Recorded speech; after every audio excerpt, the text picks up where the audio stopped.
ലോക പരിസ്ഥിതി ദിനം ജൂൺ 5 ലോക പരിസ്ഥിതി ദിനമായി ആചരിക്കുന്നത്. കേരളത്തിലെ ഏറ്റവും കൂടുതൽ വനഭൂമിയുള്ള ജില്ല ഏത്?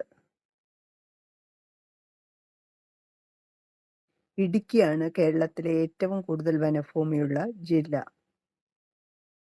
കേരളത്തിലെ ഏറ്റവും കുറവ് വനഭൂമിയുള്ള ജില്ല ഏത്? ആലപ്പുഴയാണ് കേരളത്തിലെ ഏറ്റവും കുറവ് വനഭൂമിയുള്ള ജില്ല.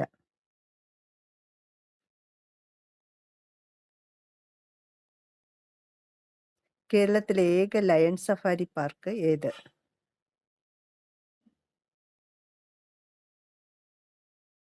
നെയ്യാറാണ് കേരളത്തിലെ ഏക ലയൺ സഫാരി പാർക്ക്.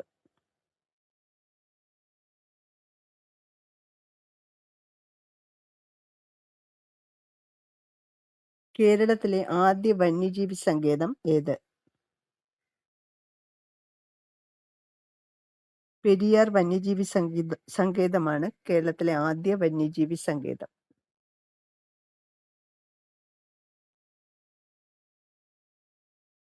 കേരളത്തിലെ ഏറ്റവും വലിയ ദേശീയോദ്യാനം ഏത്? ഇരവികുളം ദേശീയോദ്യാനമാണ് കേരളത്തിലെ ഏറ്റവും വലിയ ദേശീയോദ്യാനം.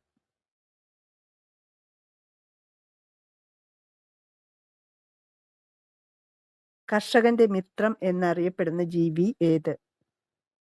മണ്ണിരയാണ് കർഷകന്റെ മിത്രം എന്നറിയപ്പെടുന്ന ജീവി.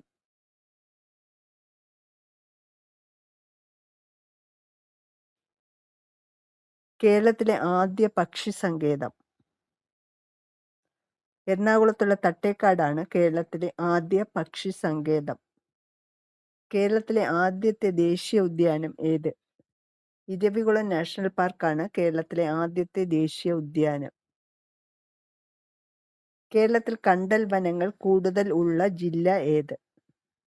കണ്ണൂറാണ് കേരളത്തിലെ കണ്ടൽ വനങ്ങൾ കൂടുതലുള്ള ജില്ല.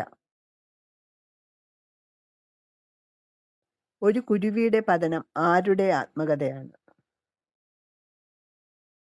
ഡോക്ടർ സലീം അലിയുടെ ആത്മകഥയാണ് ഒരു കുരുവിയുടെ പതനം. ഫോറസ്റ്റ് റിസർച്ച് ഇൻസ്റ്റിറ്റ്യൂട്ട് സ്ഥിതി ചെയ്യുന്നത് എവിടെയാണ്? ഡെറാഡൂണിലാണ് ഫോറസ്റ്റ് റിസർച്ച് ഇൻസ്റ്റിറ്റ്യൂട്ട് സ്ഥിതി ചെയ്യുന്നത്. ലോക ജലദിനം എന്നാണ്?